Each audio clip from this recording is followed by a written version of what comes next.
Hello, everybody. Thank you for tuning in today to hear this awesome panel from one of our guests. I did want to give a disclaimer before we start that this is content that might be more sensitive for some people, might be something that is a little bit more challenging. We do want to be respectful, so please do not be making any jokes in the comments about the content. The moderators will be checking for that. Please treat it as seriously as our presenter will be. Thank you. Thank you. Hello, everybody. My name is Elmyra or Milena. I go by various names. And I am an old school slash person, more than a BL person, but hopefully some of the stuff that kind of I've found in both my career of reading and writing slash and my career of actually researching slash will be of interest to you. So yeah, I'm a slash fan turned fan studies scholar turned these days content creator. I did my PhD on sexual consent in slash fanfiction, and these days I think about consent in popular culture more generally, and I also talk about consent in video games when I stream over on Twitch as well.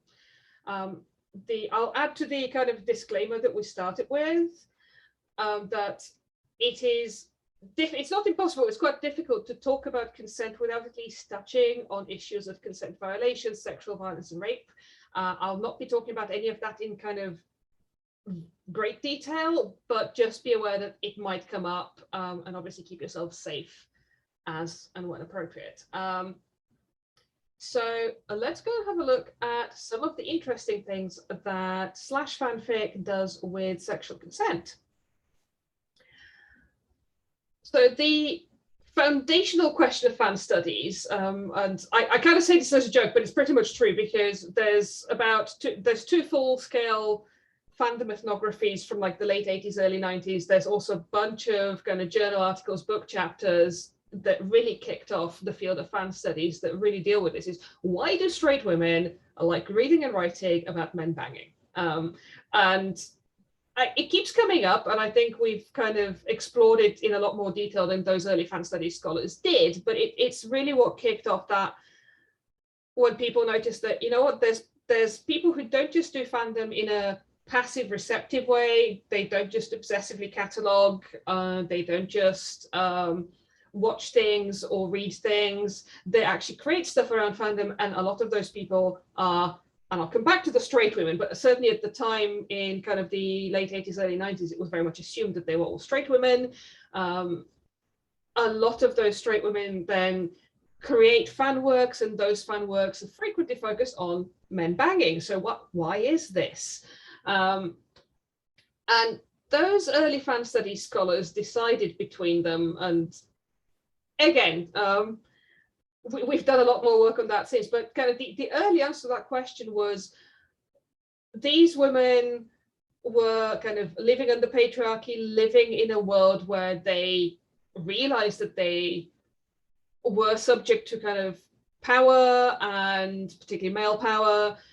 Some of them were single, some of them were in het relationships, and knew that those relationships kind of weren't quite right, were unequal. So they were trying to explore what a truly equal romantic and sexual relationship might look like, and the way to do that was to remove gender from the equation.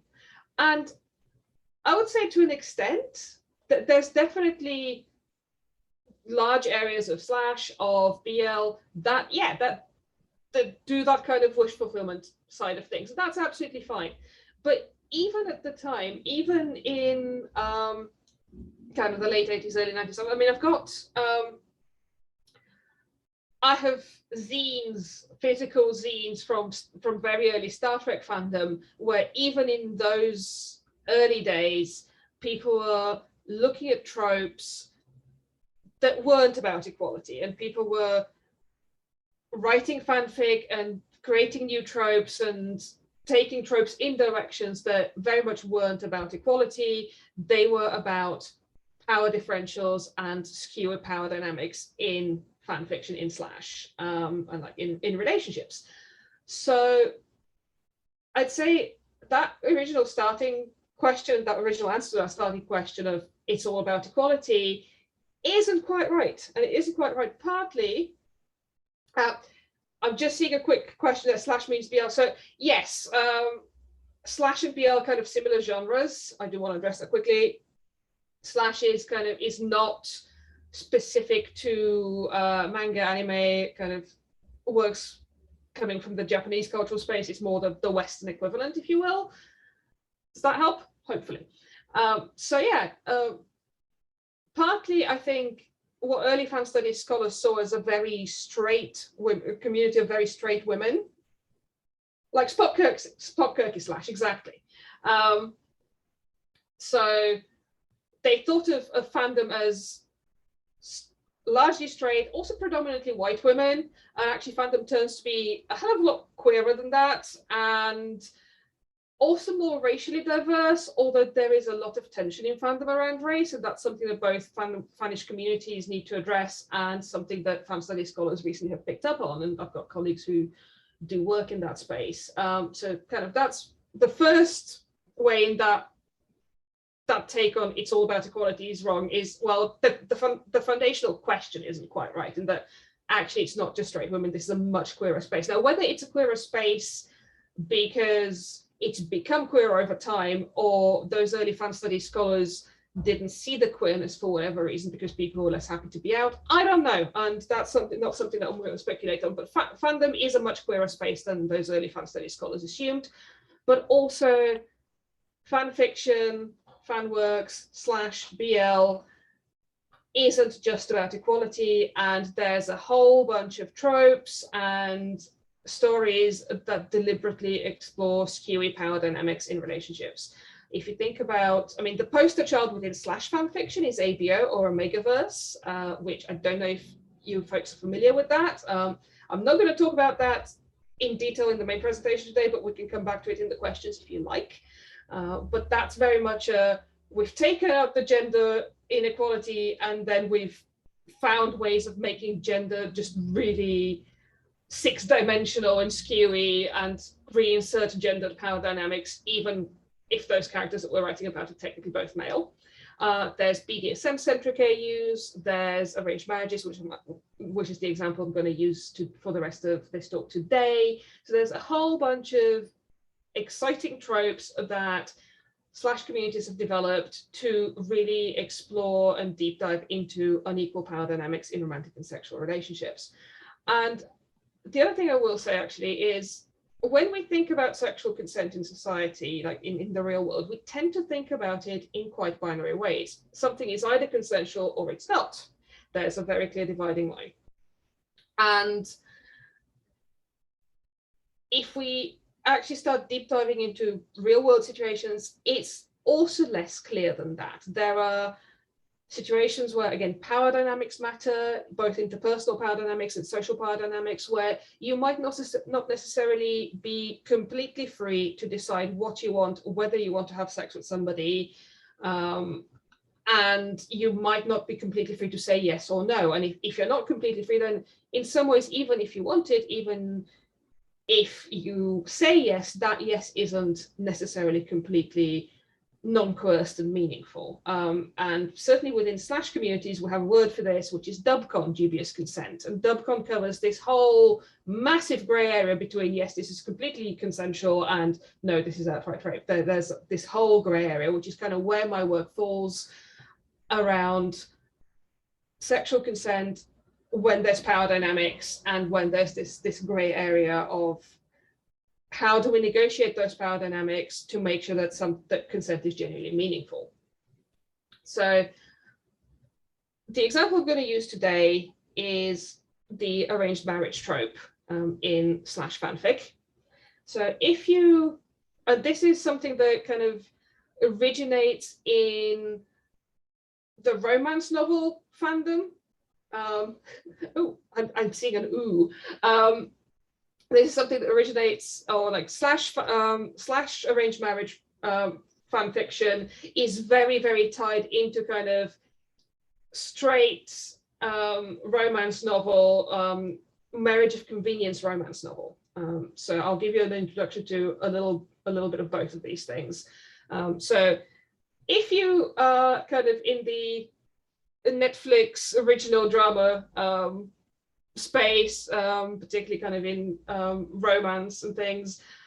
You might have seen Bridgerton, which is a fairly recent TV show based on a bunch of romance novels, and they're all about kind of set in the Regency era in England, so 18th century, 17th century. I think it's 18th century. I might be wrong. Yes, it is 18th or 19th, actually, early 19th. So they're very much dynastic marriages. There are marriages between two people who maybe have never met each other, that you then have to kind of figure out how to make work. And certainly the romance novel side of things is very, very het. It's a man and a woman because they're dynastic marriages. It's all historical. It's, again, very much in a white cultural space as well, is where this originates. And so there's a whole bunch of romance novel tropes that arranged marriage fan fiction then takes and plays with, and because they kind of take the gender out of it, they put some interesting twists on them.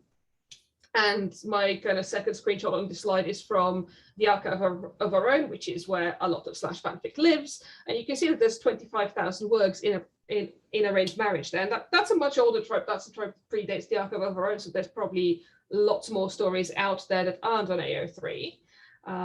But it is a very, very popular trope, and it plays off that idea of the marriage of convenience romance novel. So the other thing to kind of note about romance novels in particular is that genre has come a very long way over the last 30 to 40 years. It used to have a really, really bad reputation for effectively just romanticizing abuse.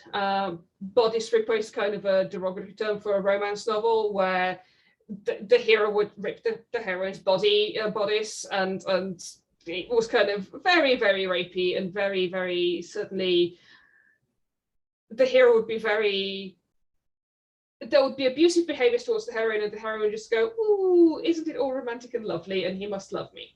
Now that has evolved over time, and the romance novel genre is much, much more aware of issues around consent, around power dynamics, around kind of gendered imbalances, and modern romance is, I think, almost unrecognizable compared to something from the 80s. But also these are tropes where the slash fanfic writers have kind of grown up with, and they're very aware of those tropes and some of the problematic nature of those tropes. And so that's kind of almost how arranged marriage fanfic, or any kind of fanfic that plays off romance novel tropes, is responding to and is playing with and is trying to kind of subvert as well. So let's have a look at some of the basic romance novel tropes, particularly some of the more historical ones, and see how they play out in terms of both kind of generic romance tropes, but also specific ones specific to the marriage of convenience romance novel. So in kind of very staple romance, we tend to have a hero. He is, again, honestly borderline abusive, particularly in some of the older works. Certainly starts out being very gruff, very cold towards the heroine, very much, I don't care about you, that kind of thing. And then we have a heroine who is, in some way, has to work out how to deal with this person. Now, that might be because they've just met and they're socially obligated to be around each other. And specifically in the marriage of convenience romance novel, again, we're talking about two strangers who, for external reasons, have had to marry, generally for financial reasons, for family reasons, for social reasons, who have kind of had to marry and then work out how to make this relationship work. And then, again, if you think about the classic Beauty and the Beast story, it's that kind of, that's almost that trope taken to extreme. He's a beast, she has to work out how to live with him, and she has to tame him. So she has to kind of make the relationship succeed, and she has to work out how to do that. And the way that that happens is that over time, the hero kind of becomes less obnoxious towards the heroine, but only towards the heroine. He doesn't outwardly change at all. His place in the society is still the same. He's still the alpha male. He's still kind of the beast outwards. And just within that private space of the relationship, he changes and he possibly becomes less obnoxious towards her. Or the heroine actually just gets to know him and learns to reinterpret his horrible behavior as an expression of love. So it's not even that he necessarily changes very much, it's just that she starts to see his beastiness as, no, he loves me really. Which is all kinds of problematic, right? And that kind of trope is rightfully being criticized as it helps women to really come to terms with their role in society, with their role in unequal relationships, as like, well, I'm being treated horribly, but surely it's because they love me. So that's the starting point. And one of the important things about how this happens in romance novels is that it is always the heroine who kind of has to do the work of making the relationship work. She has to get to know the hero. She has to recode his behavior from he's horrible to me to he loves me. She might kind of do some work to make herself more appealing to him, to make him feel at ease, etc. And that's what we call emotion work. It's work on either our own emotions or other people's emotions to kind of, it might be to change our emotions to be more appropriate to the situation. So he's treating me horribly, I'm going to recode this as love. Or it might be caring for the hero in a way that kind of makes him less horrible to you. So if you give in to his every whim, if you understand his emotions, if you try and like offer him a cookie when he's grumpy to cheer him up, that's emotion work. And that's the type of work that happens in these romance novels that eventually leads to the happily ever after, which is kind of what romance novels are all about. And we all like the warm fuzzy feelings that happily ever after give us. But there are definitely some problematic issues there. I'm seeing Georgette Hare mentioned in chat, and yes, one of the books that I actually looked at for this was her, she's got a marriage of convenience romance novel that's really interesting with regards to that. So in an arranged marriage romance novel, in a marriage of convenience romance novel rather, we kind of have all of those toxic tropes exacerbated by the fact that the heroine is completely dependent on the hero. She is married to him. She is socially dependent for social status, dependent on the hero. She's materially dependent on him, even if the marriage was originally so that her money, her inheritance, her dowry could support his estate, and he's an impoverished nobleman, which is kind of very frequent setup for a marriage of convenience romance novel. Even then, once she's married to him, her money is his. And so she can't get out of this. She's completely dependent on him. And so her choice is kind of put up with a terrible situation or try and make it bearable. Except in the romance novel, it's presented as try and make it a happily ever after.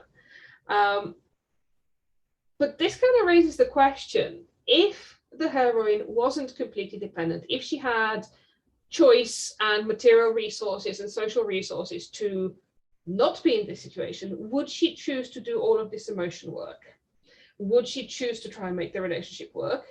And more importantly, would she actually choose to have sex with the hero? If more importantly, in terms of sexual consent. And yeah, I would say probably not. So what does fanfic do with this? In arranged marriage fanfiction, we kind of have this setup, but instead of glossing over all of the power differentials, instead of kind of trying to say, oh no, it's all fine and he really loves her and she does all of the work, we take all of those power differentials and we really highlight them and we bring them to the foreground, and they become the central tension of the plot. And so fanfic readers know the romance novel tropes. They set up very similar expectations. They take these characters, they make it slashy, so they make it two men, but they set up very similar expectations. They cast one of the men as in the hero role, and one of the men in the heroine role. So one of them has more power in the relationship, one of them has less power in the relationship, one of them is kind of independent and in control, the other one is in many ways dependent on the hero. And so in some ways you set the expectation then for the audience that the heroine character will do all of the emotional work to get us to a happily ever after. Except that's not what happens. In marriage of convenience romance novels, we see all of those structural inequalities glossed over. But in arranged marriage fan fiction, again, we bring them to the foreground. So actually, arranged marriage fan fiction spends a lot of time diving into exactly what those inequalities are. And it might be the heroine character has been removed from their family of origin and they're now completely stuck with their new husband, and they're again dependent materially and socially on that relationship. One common kind of additional trope in arranged marriage fan fiction is immigration status. So the marriage might be arranged for immigration reasons, and if one of the potential consequences for the heroine of this marriage failing is that they get kicked out of the country. And so again, there's a lot of focus on exactly what those kinds of inequalities are and exactly the ways that the heroine character, the character with less power in the relationship, is dependent on the hero character. And we get to think about what the consequences are of that relationship failing, or of one of them walking out. And therefore, we know what exactly the stakes are of trying to work through those power imbalances, rather than just going, well, the stakes are, oh, they'll just be miserable or it won't be a happily ever after. No, the stakes are actually one character might not be able to survive, one character might be kicked out of the country, etc. So we've got the same setup. We've got those two characters smushed together. They're perfect strangers. There's the inequality in the relationship. It's the same setup in the marriage of convenience romance novel and in the arranged marriage fan fiction. Following the conventions of the romance, we want to get to a happily ever after because that's what we're there for as readers. Following the conventions of slash, we also want to see those characters get it on, right? We like a porn in our romance, right? So given that enormous power differential, how do we balance that? How do we make that less toxic? How do we make that relationship non-coercive? How do we know that the character with less power in that relationship can actually meaningfully say no and therefore meaningfully say yes and have those choices respected? And again, in the Beauty and the Beast marriage of convenience romance novel, honestly, we don't. But in the arranged marriage fan fiction genre, we actually start looking at, okay, how is this happening? And the answer is we get to the happily ever after in exactly the same way in both types of work. And it is emotional work. It is one of the characters has to do the work to make this relationship happen. Now, the big difference is who does the emotional work. In the marriage of convenience romance novel, it's the heroine. It's the person who's dependent, who is powerless, who then has to put in all of the work to find a way of making this relationship work, not being miserable. In arranged marriage fan fiction, it's the hero, it's the person in the relationship who has more power, on whom the other person is dependent, who has to work out how to make this happen, how to level the playing field, how to get to a point where their partner actually believes that they have a meaningful choice. All right.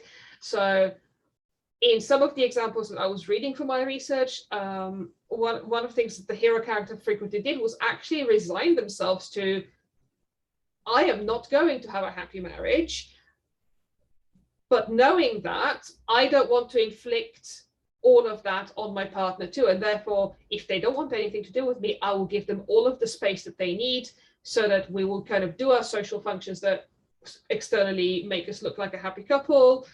but internally I'll give them all of the space, and if they don't want anything to do with me, they never have to see me other than for those external social functions. And that's kind of the starting point. And then we see frequently the heroine character actually disbelieve that and go, wait, but I'm not expecting you to be respectful of me. You have all of the power, and be very confused.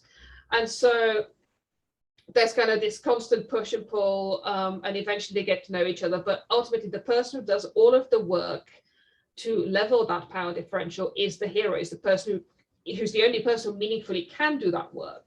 Because if you're the person with less power in a relationship, there's nothing you can do to kind of make yourself more powerful. If you're the person with more power, there are a lot of things you can do to give up that power, to share that power, to get to a level playing field.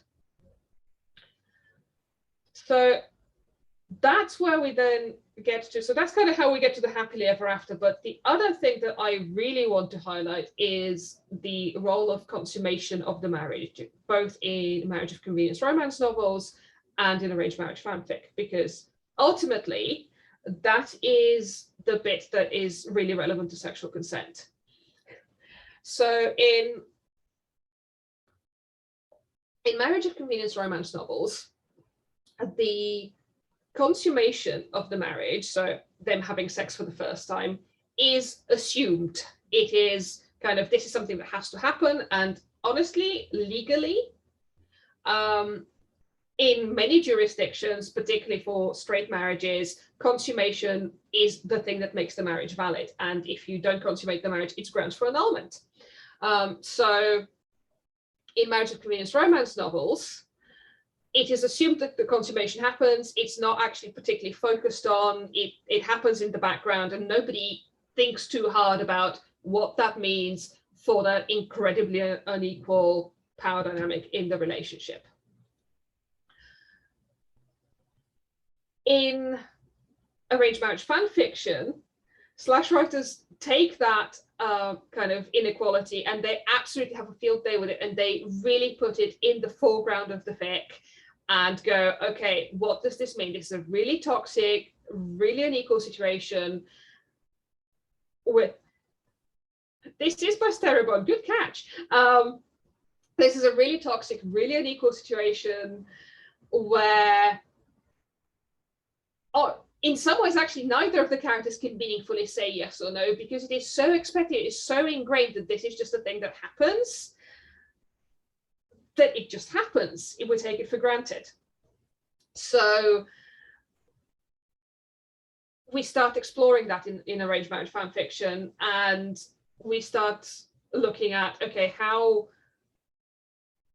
does this consummation happen? Does it maybe not happen? And like, good catch, this is a fic by Sterobone. It's a Thor Loki fanfic that I've just pulled out this very quick quote from.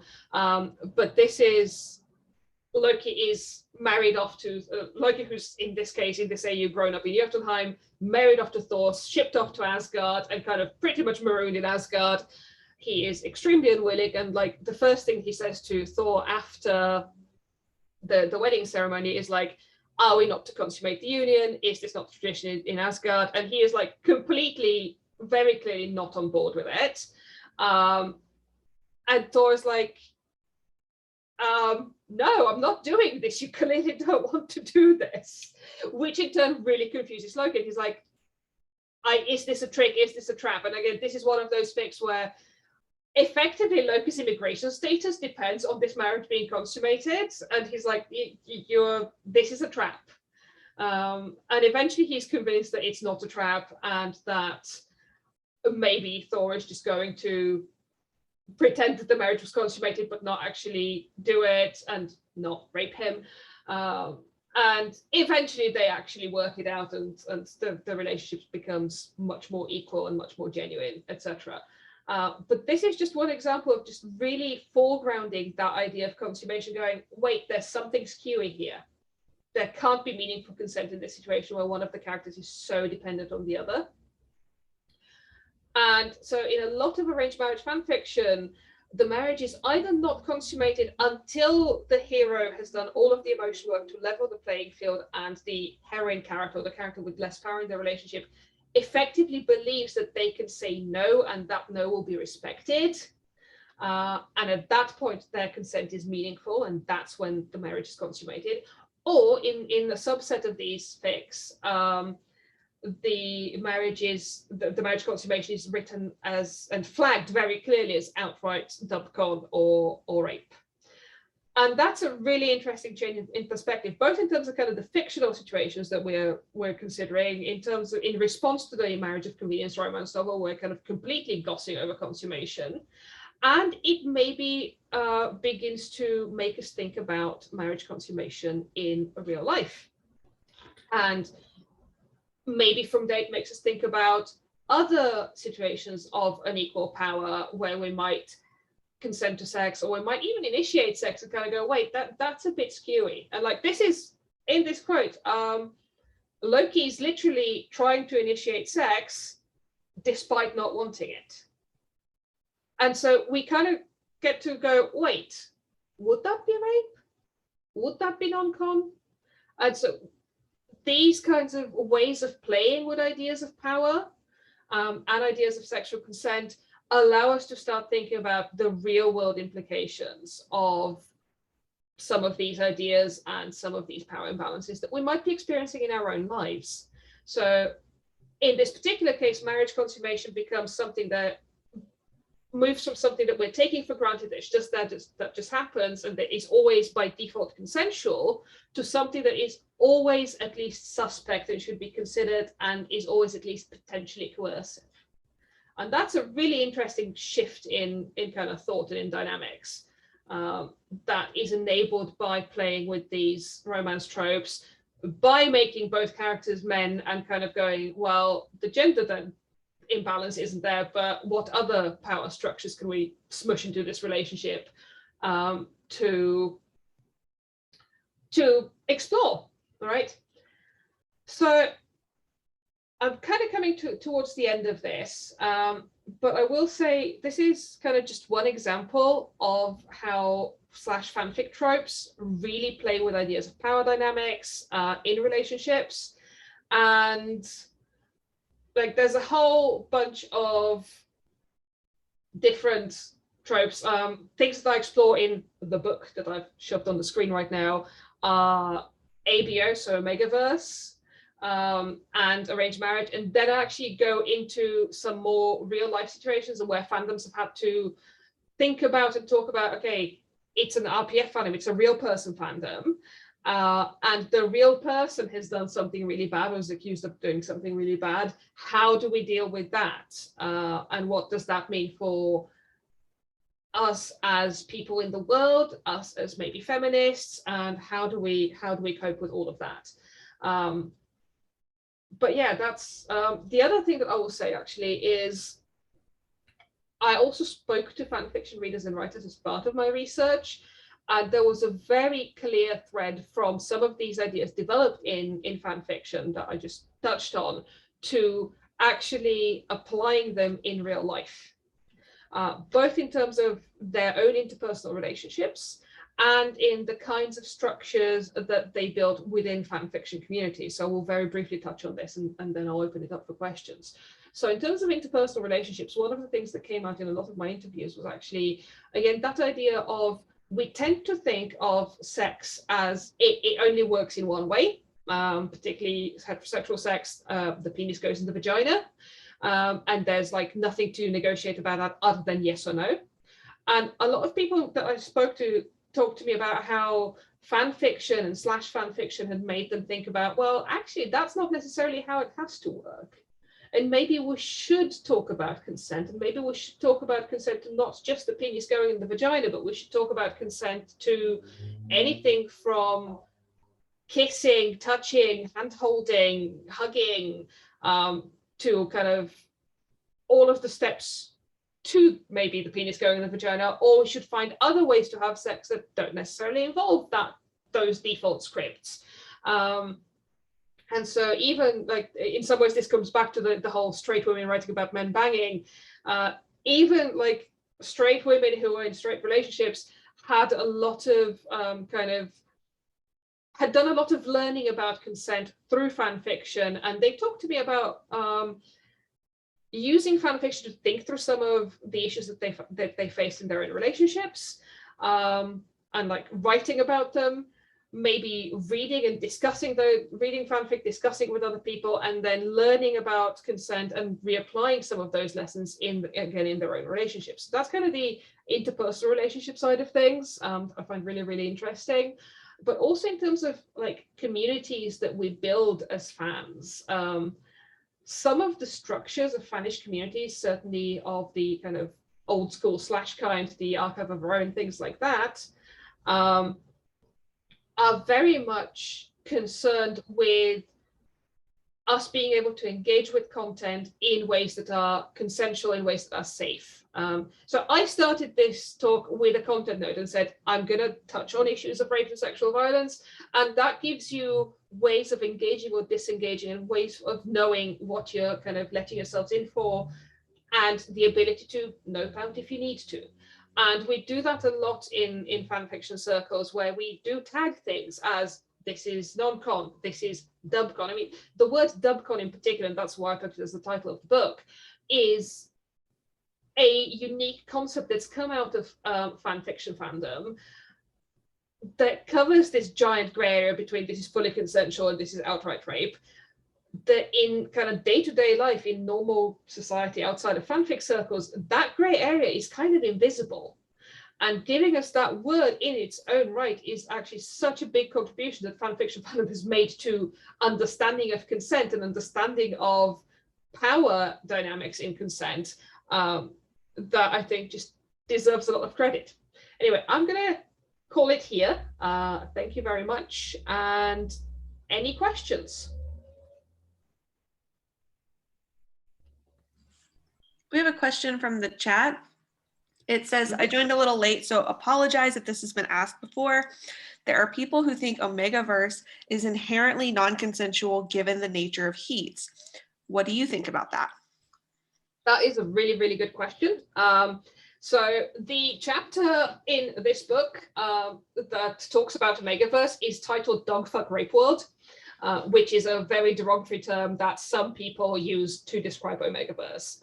If you don't know what Omegaverse is, it's, oh dear, a quick summary of Omegaverse. So it's an AU that's kind of a little bit science fictional, where in addition to kind of people being male and female, they also have an additional secondary gender that's alpha, beta, omega. And betas are kind of normal humans. Alphas are, think alpha male, think alpha wolf specifically. They are dominant. They kind of drive everything. They want to kind of be in charge of the relationship. They're sexually aggressive. Omegas, meanwhile, are sexually submissive. And we have, on the alpha side, we have knotted penises. So if you know anything about dog and wolf biology, they have a knot on their penis that keeps it anchored in the vagina of the female dog. So we have knotted penises because it has got to be porny. And we have on the omega side, we have self-lubricating assholes, which is great. So that's kind of, and then because it all borrows a little bit from kind of dog and wolf biology, there's also heat cycles. So the omega goes into heat and they absolutely must have sex. It's kind of not a dissimilar setup to sex pollen or to Ponfa if you're in old school Star Trek fandom, things like that. So there's very much a fuck or die dynamic to it sometimes. Now, what I'll say is the Omegaverse is very much a collaboratively created science fictional alternate universe that I think it started in supernatural fan fiction. It started in supernatural fan fiction because that's the fandom where you have kind of in early supernatural fanfic, you have to pick your moral high ground between incest and RPF. So everybody was already in the gutter. And everybody was already anonymous in the gutter. And once you're anonymous and in the gutter, you can come up with things like that. And so one of the things that I actually, because I was very fascinated by this whole, okay, how does it handle consent, is is it completely fuck or die, etc. So the thing that I will say about it is Omegaverse, from its inception, I looked at some of the very early Omegaverse stories. From its inception, that is a trope that has been concerned with consent and concerned, again, with the impact of power on consent.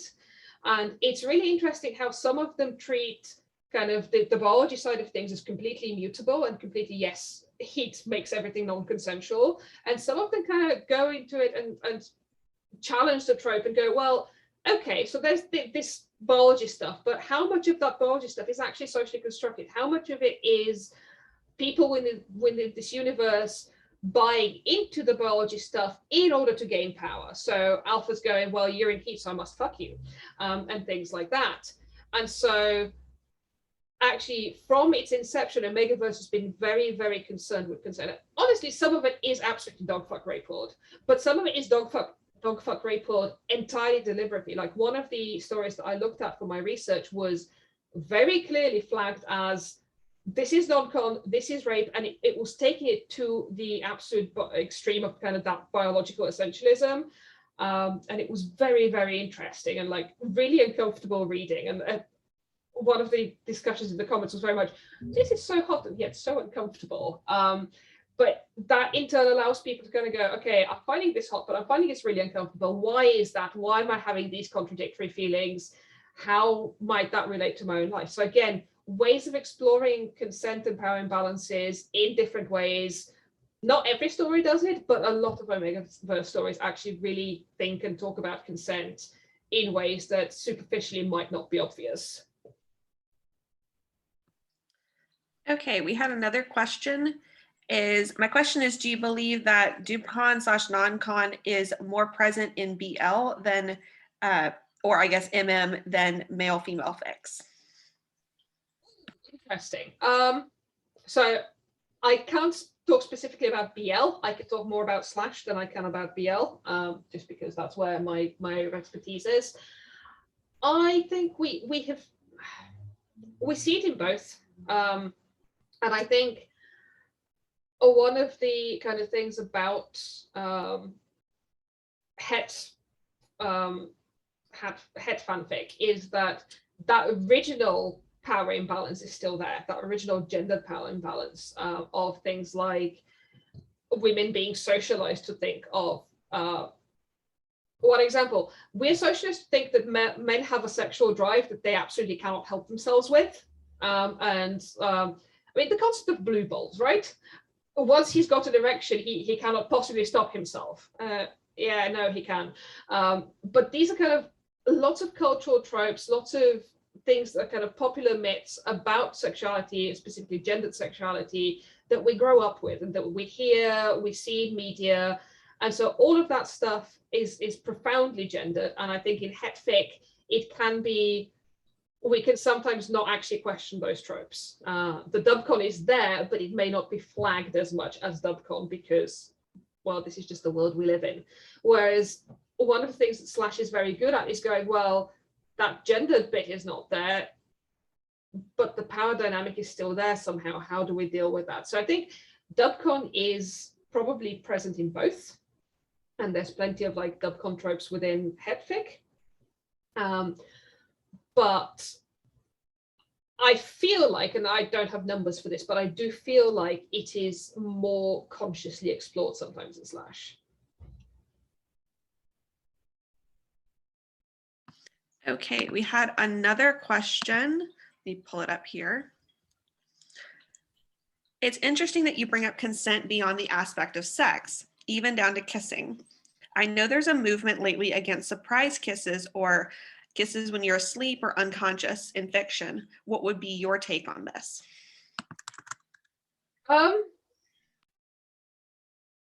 Interesting. I think there's a lot about individual relationships that we have to think about and understand. And so sometimes, like, surprise kiss from whom? If it's my long-term partner and we have something established that is something that this is a thing we do and we both understand it. We also, importantly, you can say no at any point, go, not now. then fine. If it's something that is somebody I don't know, somebody I've just met, somebody who's just met me at the club and insists on like kissing me on the cheek or whatever, you know what? No, that's not okay. So I think there's a lot of, one of the things that's happened in the last couple of years, actually, or more than a couple of years, but the kind of that rise of anti-discourse and that rise of purity culture is almost taking away from our ability to have a nuanced discussion about these things and a nuanced conversation about these things, because people hear that as a dog whistle and automatically fall into the anti-camp or the not anti-camp. And that's a problem, because actually there was some really, really good nuanced discussion and conversation going on about consent in some of these fanfic spaces that has almost been drowned out by that automatic instinct to defend ourselves against anti-culture. And sometimes actually anti-culture can raise interesting questions. I mean, a lot of kind of my theoretical framework for this research was starting with the premise of, I disagree profoundly with the conclusions that the radical feminists of the 70s came to, but they were asking damn good questions. And sometimes we're kind of in that space with antis at the moment, where actually some good questions being asked, but we're unable to really have a nuanced conversation with them or with each other, because we're going into that self-defense mode. But I do think consent is, both in real life and in fiction, is something that has to be ongoing. It has to be something that you figure out how to negotiate together. It has to be something where you can always stop, you can always withdraw consent. And you can always say, okay, no further, let's do something else instead, things like that.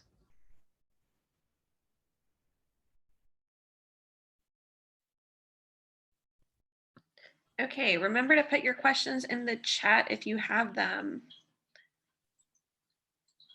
So here is a question. I've recently seen studies that a very large portion of people who enjoy true crime are women. The majority of people into it are women. Do you think that there is any correlation between that fact and the fact that many of the creators and consumers of non-con and Dubcon fiction are also women? Do you think women might enjoy them for similar reasons?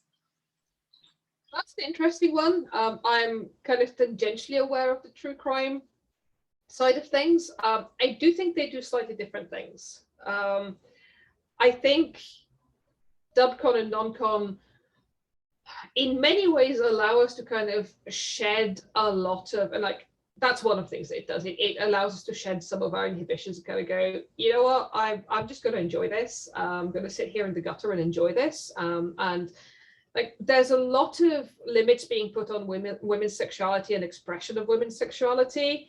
And you're on the one hand, you're meant to be this liberated woman who is sexually free and a sexual agent. On the other hand, you're also meant to be the gatekeeper to sex, and you're meant to be like demure. And so you kind of find yourself as a woman in this real cultural bind of, how do I even begin to explore my own sexuality in ways that aren't just determined by what people tell me I should be and I should do? And I think that's one of the reasons why people do enjoy a little bit of Dubcon and non-con. It's like, I'm not in control.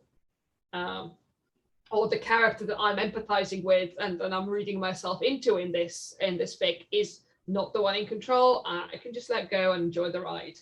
I think the true crime thing is somewhat different, and there's some really interesting work by, particularly I would recommend, there's a few, I think Milena Pendulum on YouTube has done some stuff on true crime around particularly how that feeds into white women's fears of black men. And there's a lot of stuff that's highly racialized in kind of true crime community and side of things. So I'm somewhat, I think we need to look at that critically. I mean, we need to look at enjoyment of Dubcon and non-con critically as well. But the true crime stuff, I think, particularly needs to be looked at through the lens of race as well. So I would highly recommend Milena Pendulum's content on that. Okay, another question that kind of piggybacks off of that one. How would things change taking kinks or fetish related preferences into account? For example, what about dominant leaning women writing non-con versus how it might compare to submissive leaning women writing it? The honest answer is I don't know. I honestly don't know. It's not something I've looked into. When I interviewed fan fiction readers and writers, I did talk to people who were into kink and who talked to me at some detail about their experiences with kink, but it wasn't this wasn't a large scale quantitative study. This was very much a small set of qualitative interviews, so it was much more about people's feelings and their experiences within both kink and fanfic spaces, but I can't really kind of tell you at a population level, this is how this works. We have another question. What is your opinion of the drunk trope where the dominant partner has sex with a submissive love interest while they're drunk? Again, it is one of those, it's a power differential. Actually, I will come back to ABO on this one briefly, because the story that I talked about, that's the really rapey one that I looked at for my research, is kind of effectively does some of that, where the Omega character is so lost in heat that they just have absolutely no way of resisting. They hate it. You see it from their point of view. They hate it, but they also have absolutely no way of resisting what's happening to them. And so that's a really interesting way of kind of viewing that and exploring that. And at the same time, there's also this whole bunch of cultural tropes that are around, again, men not being able to stop themselves. Again, in that particular case, the alpha character kind of going, oh no, once I've started, I can't stop, and I'm within like sniffing distance of an Omega in heat, and therefore I must fuck them.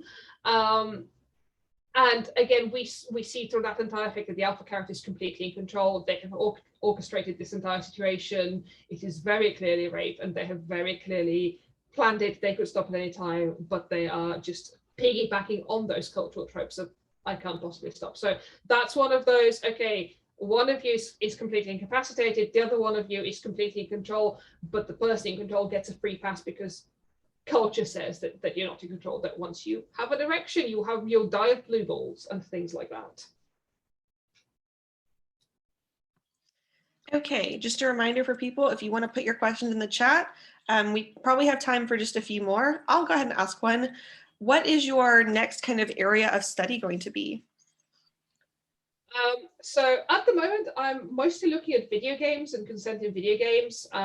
I am not doing a formal research project on this because funding, but I'm kind of, I stream a lot on Twitch, and I'm looking at consent in video games in terms of player consent, player character consent, NPC consent, all different kinds of things that you can do in video games. So one of my recent-ish YouTube videos, and I'm working on a follow-up, is I looked at Boyfriend Dungeon, which you might or might not be familiar with. It's a smush up of a dating sim and a hack and slash dungeon crawler. And I actually streamed the whole thing on Twitch, and then I was like, this has some problems. Boyfriend Dungeon has some serious problems. Like it's fun, and there's a lot of good things about it, but it also has some serious consent issues. So I do have a YouTube video talking about the problems, and I'm working on a second video about how do you fix some of that, because actually a lot of its problems are around how it was positioned and marketed and the expectations it created, and some of it is about how it treats its player and player character and the relationship between the player and character. And actually those are things that are really easy to fix, and other than that, it's actually quite a fun game.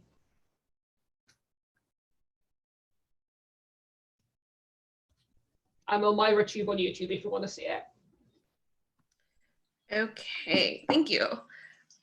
We have one up here. How did you pick which versions of ABO to look at? Ruts got added after all.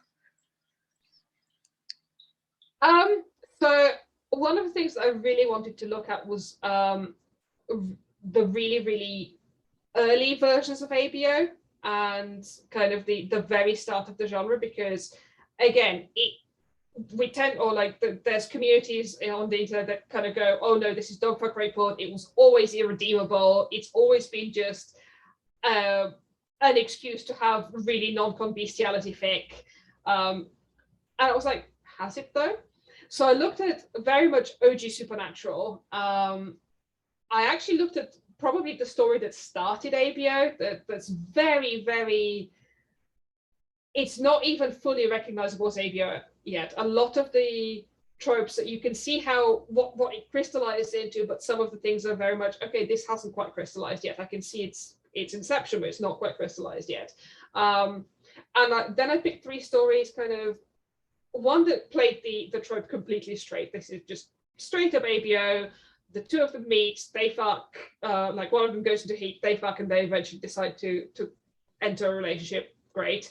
One of them was a subversion of the trope, which was very much thinking about, like, I think they had been cohabiting, and that was one of the very early fics, but they'd been cohabiting, they were an alpha and omega, and the alpha had been in love with the omega forever. In fact, they'd both been secretly in love with each other forever, but never acted on it because of the friendship and the power dynamic.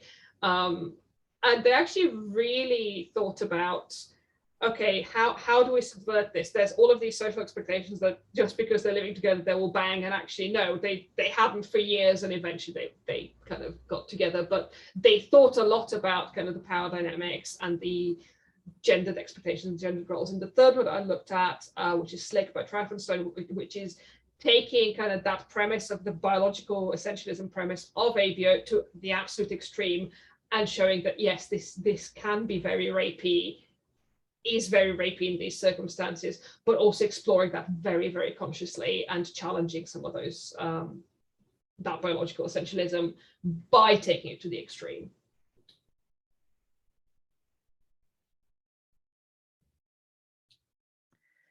Okay, we've got one more question. I noticed there are communities online that question others' morality for reading or writing non-con. What are your thoughts on that argument? And I know you've touched on some of it already, but yeah. Personally, I don't. Like, I don't question people's morality for reading or writing non-con. I've not written any, I don't think, but I've certainly read my fair share. And like I said, Supernatural is that fandom where you pick your moral high ground between RPF and incest, and I have read and written both of those. So I think it's not necessarily, you can't necessarily say that entire genre, that entire thing is irredeemable. You have to look at what individual people do with those tropes, with those stories, with those ideas. And you can